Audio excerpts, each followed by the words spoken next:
नमस्कार दोस्तों, stock market studies में फिर से एक बार आपको बहुत-बहुत स्वागत है। तो आज मैं फिर से आपके सामने कुछ इंपॉर्टेंट कंपनी का अपडेट शेयर करने वाला हूँ, तो इस वीडियो को पूरा लास्ट तक देखें। तो चलो देख लेते हैं कौन सा कंपनी है। फर्स्ट जो कंपनी जिसका नाम है अल्काइल अमीन्स केमिकल्स लिमिटेड। तो अल्काइल अमीन्स केमिकल्स लिमिटेड नाम से ही आपको पता चल चुका है, कंपनी केमिकल सेक्टर से बिलोंग करते हैं। तो बेसिकली इस कंपनी का जो प्रोडक्ट है, उस प्रोडक्ट वाइज अगर मैं मार्केट शेयर के बारे में बात करूँ, तो कंपनी का मार्केट शेयर में देखिए DMAHCL जो प्रोडक्ट है, उस प्रोडक्ट के capacity wise company 40% market share लेकर रखा है। ये गुड पॉइंट्स है, किसी भी कंपनीज के लिए एक पॉजिटिव पॉइंट्स है। अगर किसी भी कंपनी के पास उसके प्रोडक्ट के ज़्यादा से ज़्यादा हिस्सेदारी उसके पास है, मतलब परसेंटेज वाइज उसका मार्केट शेयर अगर उसके पास ज़्यादा है, तो उस कंपनी का ग्रोथ होने का चांसेस बहुत ज़्यादा बढ़ जाते हैं। तो अभी चलो कौन सा कंपनी है, सॉरी कौन सा अपडेट है इस कंपनी के ऊपर, किस तरीके से कंपनी का सेक्टर का ग्रोथ होने वाला है, चलो मैं आपको बताऊंगा। सबसे पहले आप देखेंगे तो जो 40% का जो अपडेट है, इस अपडेट के कारण कंपनी में ग्रोथ होने का चांसेस बढ़ जाएगा। अभी दूसरी बात क्या है, आप देख सकते हैं कंपनी इंडिया में जो बिजनेस कर रहा है वो 84% और रेस्ट ऑफ वर्ल्ड में 15%। तो ओवरऑल अच्छा खासा यहाँ पे कंपनी के ऊपर इंडिया से लेकर रेस्ट ऑफ वर्ल्ड में अच्छा खासा इन्वेस्टमेंट देखने को मिला। और जो मतलब एमिनिस एंड जो एमिनिस प्रोडक्ट है इसका, वो 75% प्रोडक्ट को यही कंपनी बेचते हैं। साथ ही साथ स्पेशलिटी केमिकल्स के ऊपर 24% का बिजनेस करते हैं। अदर्स के ऊपर ना के बराबर बिजनेस है। तो ओवरऑल इस कंपनी का जो बिजनेस है, वो बिजनेस के हिसाब से देखा है तो कंपनी क्या सही में खुद के मार्केट शेयर को इंक्रीज किया। अगर कंपनी के कैपेक्स के बारे में बात करें तो कंपनी का कैपेक्स इस बार पिछले सालों की तुलना से बहुत कम हुआ। अभी देखिए पिछले सालों में कितना था, करीबन 300 करोड़ के ऊपर। आज इस बार कितना है, 122 करोड़, मतलब 50% से भी कम हो चुके हैं। तो कोई भी कंपनी अगर खुद के कैपेक्स को कम किया है, मतलब पहले कंपनी का प्रोडक्शन बहुत ज़्यादा है। तो वो कितना ज़्यादा है, चलो मैं एक बार आपको दिखाई देता हूँ। अगर मैं इन्वेंटरीज के बारे में बात करूँ तो आप देख सकते हैं इन्वेंटरीज पिछले साल में कितना था, 184 करोड़। उससे पहले 165 करोड़, उससे पहले 122 करोड़। तो इसका मतलब इन्वेंटरी लगातार बढ़ते चले गए और इस बार कंपनी की इन्वेंटरी है 170 करोड़। तो जो इन्वेंटरी अभी भी कंपनी प्रोडक्शन हो चुके हैं, उस प्रोडक्ट को आज नहीं तो कल तो बेचना पड़ेगा। तो बेचने के बाद ही कंपनी का ग्रोथ होगा। मगर हुआ कुछ ऐसा, केमिकल सेक्टर में मार्केट में जो डिमांड है वो कई हद तक कम हो चुके हैं और यही कारण की वजह से शेयर में एक प्रेशराइज बनता हुआ देखने को मिले। तो मैं जरूर कहूंगा, जो इस कंपनी के ऊपर जो ट्रेड रिसीवेबल हुआ है, मतलब कंपनी को जो प्रोजेक्ट मिला, इस बार कंपनी का हाईएस्ट प्रोजेक्ट मिला। लास्ट 2 एंड 3 ईयर्स में कंपनी के ऊपर हाईएस्ट ट्रेड रिसीव हुआ। और कैश इक्विपमेंट के बारे में बात करूँ, कंपनी का जो कैश इक्विपमेंट है वो 30 करोड़ के आसपास कंपनी का कैश इक्विपमेंट देखने को मिला। तो मुझे लगता है जो कंपनी के हाथ में जो पैसा है, उस पैसे से कंपनी खुद के कर्जे को इजीली मिटा सकते हैं, क्योंकि कंपनी के पास 3 करोड़ का कर्जा है। तो केमिकल सेक्टर का यही खासियत पॉइंट होता है कि कंपनी को भी कुछ हो ना हो, कंपनी के कर्जा एकदम जीरो रहता है। अभी देखिए अल्काई अमीन्स के बारे में बात करूँ तो जितने सारे केमिकल्स कंपनी है, सारे कंपनी का जो हालत है, इसका भी हालत वही सिचुएशन में दिखा, क्योंकि सेल्स का हालत भी खराब है और कंपनी के प्रॉफिट का हालत भी खराब है। तो सेल्स एंड प्रॉफिट का आंकड़ा दोनों ही नेगेटिव के हिसाब से देखने को मिला। तो मुझे लगता है जो सिचुएशन बना है, उस सिचुएशन के बेसिस में कंपनी के ऊपर बिग नेगेटिविटी देखने को मिलेगा। तो अभी इस कंपनी के ऊपर मेरा जो ओपिनियन है वो मैं आपके साथ शेयर करूंगा, क्योंकि कंपनी के ऊपर जो प्रोमोटर है, उसके बाद जो एफएस के पास होल्डिंग्स है वो ना के बराबर, सॉरी म्यूचुअल फंड के पास ना के बराबर, एफएस के पास ऑलमोस्ट 3% के आसपास होल्डिंग है। कुछ क्वांटिटी एफएस ने बढ़ा दिया, जो 2.5% से 3.5% के आसपास है। तो ओवरऑल कंपनी का परफॉर्मेंस अच्छा दिखा, तो जिसके कारण कंपनी में एक ग्रोथ होने का चांसेस देखने को मिल जाएगा। तो अल्काई अमीन्स के बारे में बात करूँ तो मुझे लगता है इस कंपनी के ऊपर जल्द से जल्द आपको डिविडेंड मिलने वाला है, और वो भी 10 रुपया करके कंपनी यहाँ पे डिविडेंड देने जा रहा है। फर्स्ट टाइम कंपनी अच्छा खासा डिविडेंड देने जा रहा है। वो 25 जून कंपनी आपको डिविडेंड देने वाला है। तो जो लोग डिविडेंड पाना चाहते हैं तो इस डेट को याद रखना, इस तारीख को जरूर याद रखना। तो बाकी आपकी क्या ओपिनियन है जरूर कमेंट्स करना, क्योंकि कंपनी लगातार डाउन साइड में है।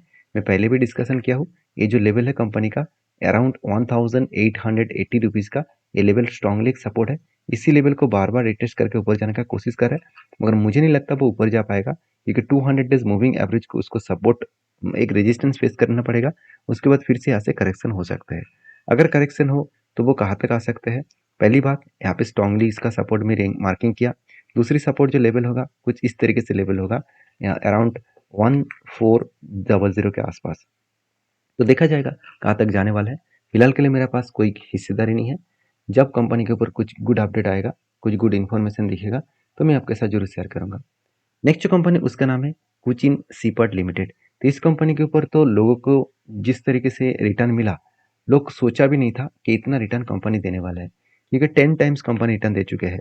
देखिए 270 के नीचे चला था और कितना करीबन 2500 के आसपास चला। तो एक साल के अंदर अंदर कंपनी 10 टाइम्स रिटर्न दिया। चलो एक बार मैं आपको चार्ट ही दिखा देता हूँ, आपको और भी क्लियर हो जाएगा। देखिए कंपनी के एक साल छोड़ दीजिए, कंपनी 2023 के अगर आंकड़ा देखूं इसी टाइम का, तो तब कितना था 600 के आसपास। तो कंपनी के 600 के आसपास, 600 से भी नीचे था। एक साल पहले चला जाओ, देखिए यहाँ से मैं अगर टॉप लेवल तक देखूँ, देखिए कितना रिटर्न मिला, 1100% का, ऑलमोस्ट 10 टाइम से भी ज़्यादा। तो कहने का मतलब है कि ऐसा कंपनी के ऊपर क्या जादू हो गया कि कंपनी रॉकेट की तरह भाग रहा है। एक्चुअली डिफेंस सेक्टर के ऊपर गवर्नमेंट का सिर्फ एक पुश ही काफ़ी था। गवर्नमेंट जब अनाउंसमेंट किया कि डिफेंस सेक्टर के ऊपर बहुत ज़्यादा इन्वेस्टमेंट किया जाएगा और डिफेंस सेक्टर के ऊपर बहुत ज़्यादा फोकस रखा जाएगा, बजट में ही सबसे ज़्यादा इन्वेस्टमेंट डिफेंस सेक्टर के ऊपर किया जाएगा। इस तरीके से जब भी न्यूज़ फ्लैश हुआ और मार्केट रॉकेट की तरफ भाग रहा था, हर दिन वो हाई बनाते चले गए।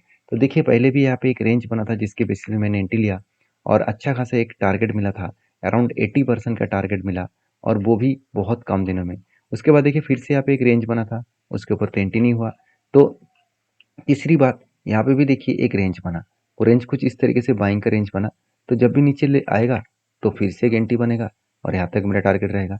तो फिलहाल के लिए मैं इस कंपनी के ऊपर कोई भी ट्रेड नहीं लिया, क्योंकि लगातार जो कंपनी हाई करते चले जा रहा है, जिसका कोई पैटर्न ही नहीं बन रहा है, तो उसके ऊपर ट्रेड लेना बहुत बड़ा रिस्की जोन हो सकता है। तो कोचिन सीपर्ट के ऊपर मैंने काम अभी तक नहीं किया, फिलहाल के लिए मैं कोई नहीं किया, पहले किया था। अभी फिलहाल के लिए मेरा कोई ट्रेड नहीं है, क्योंकि कंपनी के ऊपर वैल्यूएशन थोड़ा सा हाई हो चुके हैं। अगर मैं वैल्यूएशन के बारे में बात करूँ तो पी रेशियो देखा जाए तो कंपनी टॉप लेवल में पी रेशियो है। तो यहाँ पे आप मुझे क्वेश्चन करेंगे कि इंडस्ट्रीज पी रेशियो भी तो सेम टू सेम है ना? तो इंडस्ट्रीज पी रेशियो से कंपनी का पी रेशियो तो कम है। तो यहाँ पे डरने वाला बात क्या है? देखिए ओवरऑल पूरा का पूरा सेक्टर आज पीक लेवल में है। इस सेक्टर में जितने सारे कंपनी, चलो एक बार मैं आपको दिखाई देता हूँ, आप देख सकते हैं जितने सारे कंपनीज है यहाँ पे, जितने सारे एरोस्पेस एंड डिफेंस के ऊपर काम करने वाला कंपनी है, वो सारे कंपनीज के एवरेज पी रेशियो कितना है? 75। मतलब कोई भी एक कंपनी नहीं है जिसका पी रेशियो कम है, सारे के सारे पी रेशियो हाई है, हाई 50 टू 70 टू 100% के आसपास। तो जो कंपनी का इतना ज़्यादा पी रेशियो है, पूरा के पूरा सेक्टर में पी रेशियो हाई है, तो पूरा का पूरा सेक्टर ही इसलिए भाग रहा है। तो जो लोगों का डाउट है कि सेक्टर भाग रहा है, क्या इस कंपनी भी भाग सकता है? देखिए कुछ इन सिपाट के ऊपर दो गुड पॉइंट्स है। सेल्स का ग्रोथ 112% एंड प्रॉफिट का ग्रोथ करीबन 250% से भी ज़्यादा। तो एक अलग लेवल का कंपनी का प्रॉफिट का ग्रोथ हुआ, जिस ग्रोथ के कारण कंपनी अच्छा खासा यहाँ पे जर्नी दिखा रहा है। हाँ मान लेता हूँ कंपनी का डेप्थ एकदम जीरो है। कितना डेप्थ है एक बार मैं आपको दिखा भी दूँ। कंपनी का डेप्थ सिर्फ 450, 480 करोड़, 90 करोड़ के आसपास है। जो डेप्थ को कंपनी इजीली मिटा सकता है, क्योंकि कंपनी के हाथ में करीबन 3700 करोड़ है। तो पैसा तो भर भर के है, तो कंपनी इजीली स्टेबल कर पाएंगे, इजीली सस्टेन कर पाएंगे। तो हाँ, एक बात को हमें याद रखना है, जो कंपनी लगातार भागते चले जा रहा है, उस भागते हुए ट्रेन के ऊपर नहीं चलना है। मतलब कंपनी लगातार रॉकेट की तरफ भाग रहा है, तो आप भी इस हाई लेवल में बाई करेंगे तो बुरी तरीके से फंसेंगे। हाँ, कब बाई मैं करूंगा? मैं भी इस हाई लेवल में बाई करूंगा, मगर मुझे जब पैटर्न्स दिखा, जैसे यहाँ पे पैटर्न्स दिखा, जब इस लेवल को टच करेंगे तब मैं एंट्री लेने वाला हूँ और इस हाई लेवल तक टारगेट रखूंगा। तो आपको रूल्स को फॉलो करके चलना पड़ेगा, आपको रूल्स को हमेशा मेंटेन करके चलना पड़ेगा, क्योंकि रूल्स ही आपको बताएगा एक्चुअली आपको करना क्या है, आपको आपको इस कंपनी के ऊपर डिसीजन क्या लेना है। तो बेसिकली मेरा जो ओपिनियन है वो मैं आपके साथ शेयर किया हूँ। आपके क्या ओपिनियन है जरूर मुझे कमेंट्स करके बता सकते हैं। नेक्स्ट जो कंपनी है जिसके बारे में बात करूँ उसका नाम है जुबलिएंट फुटवर्क।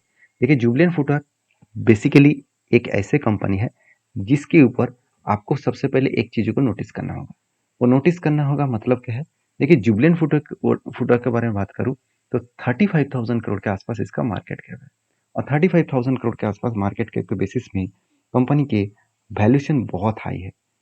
अभी देखिए इंडस्ट्रीज पी रेशियो 160 है, कंपनी के पी रेशियो 136 है। तो लोगों के मन में डाउट होगा कि कंपनी का तो वैल्यूएशन सस्ता है। तो मैं पहले आपको पीआर कंपनी के बारे में चर्चा कर लेता हूँ। इसका पीआर ग्रुप में जितने सारे कंपनीज है, उसका अगर एवरेज पी रेशियो देखो तो 160 है। ऑब्वियसली 160 इसीलिए है क्योंकि देखिए जो वेस्ट लाइफ फूड्स है, जैसे आप देखिए सफारी फूड्स है, तो इस तरीके से जो कंपनीज है उसका भी वैल्यूएशन कितना हाई है। तो जुबलिएंट फूड के बारे में एक चीज़ मुझे अच्छा लगा, कंपनी का वैल्यूएशन अच्छा हुआ तो क्या हुआ, कंपनी का परफॉर्मेंस बहुत ज़बरदस्त है। जैसे आरओसी इस सेक्टर के सबसे ज़्यादा है।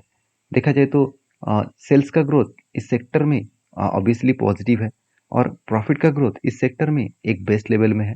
तो जब कंपनी अच्छी तरीके से काम कर रहे हैं तो कंपनी में तो ग्रोथ होने का चांसेस जरूर दिखेगा। हाँ, एक बहुत बड़ा वीकनेस है इस कंपनी के ऊपर, वो है इसका कर्जा। अराउंड 2% के आसपास इसका डेप्थ ऑफ इक्विटी है, जो कंपनी को एक बहुत बड़ा झटका दे सकते हैं, क्योंकि डेप्थ ज़्यादा होना कंपनी के लिए ऑब्वियसली रिस्की जोन है।